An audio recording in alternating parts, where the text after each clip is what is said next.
about acids and bases are correct. Statement 1 says an acid reacts with a metal to give off hydrogen gas. This statement is definitely correct. Statement 2 says a base reacts with an ammonium salt to give off ammonia. Yeah, this statement is also correct. Statement 3 says an acid reacts with a carbonate to give off carbon dioxide. Yeah, this statement is also correct because when an acid reacts with a carbonate, it produces, the production is that we have carbon dioxide, water, as well as a salt. So far, statement 1, 2, and 3 are all correct. Then statement 4 says alkaline solutions are orange in methyl orange. This statement is incorrect because alkaline solutions are actually yellow in methyl orange. So here my answer is A. Question 13. Boric acid reacts with sodium hydroxide to produce sodium borate in water. The ionic equation for this reaction is okay. Right. So it is of primary importance that you know that for a reaction involving an acid and a base is called a neutralization reaction. And for a neutralization reaction, the ionic equation is the same. It's the same. It's the acid that will give us this H plus ions, and the base will give us this OH minus ions, and we have water. Okay, so in this case, the answer is supposed to be B. Right. For practice sake, let me just answer this question step by step, so that in case you don't know how to form ionic equations. Right. So my first step is to write the equation. So O3 then plus sodium hydroxide. This will form sodium borate O3 then plus water. Okay, so to balance this, I need a 2 there. Okay, and also a 2 here. Alright, so then step 3, this is liquid. Step 2, I need to split the aqueous substances. So those substances that are in aqueous need to be split. So I'll quickly do this. Plus 2b R2. Right, so yeah, that should be, this is 2 minus, then plus 2Na plus 2OH is equal to 2Na plus Br2 O3 then plus 2H2. Okay.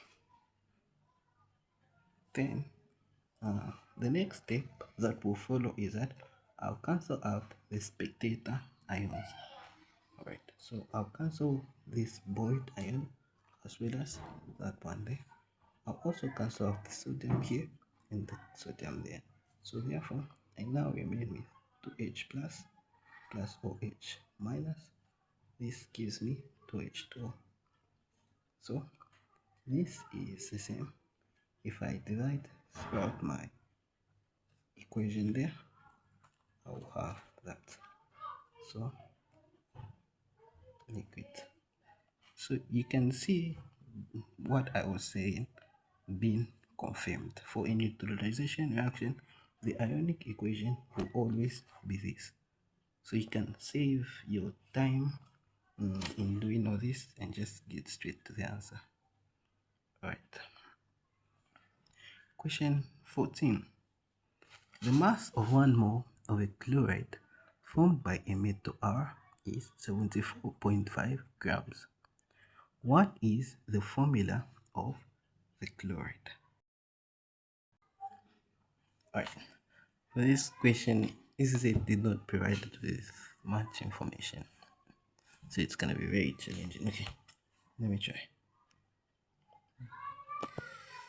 Right, thank you, Jesus. We are told that there's a chloride of R. Okay, so the possible formula could be like this, right? See here. So for chlorine, we already know the values is 1. Then for R, let's say let the values of R be Y. So this means we have something like that. And if we find the value of Y, then it means that we have resolved the formula. Okay. From the given information,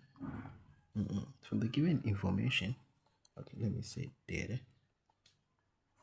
We have the mass as 74.5 grams. We have the number of moles, which is n, being given as 1 mole. Right. So in this case, we can find the molar mass. Right. So remember, the molar mass is equal to mass over number of moles. So the mass is 74.5. The number of moles is 1. Okay, so here we now have a molar mass of 74.5 grams per mole. Right. Okay. We know that to have a formula of R's like this, to have this, it means that we combined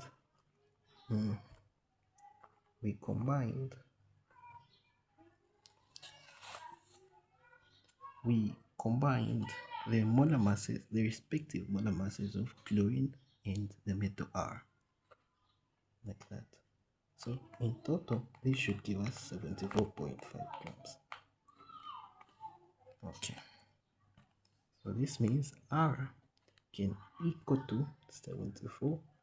Let me put grams per mole. 74.5 grams per mole minus CaY.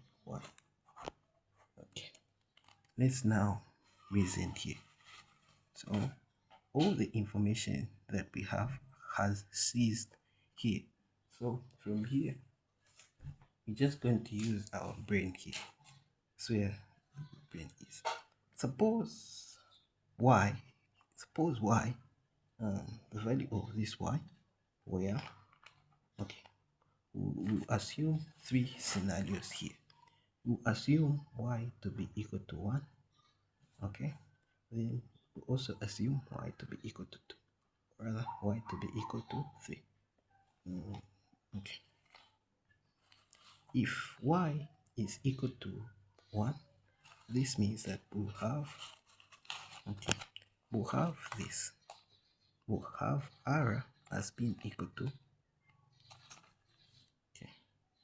74.5 minus Cl from the periodic table.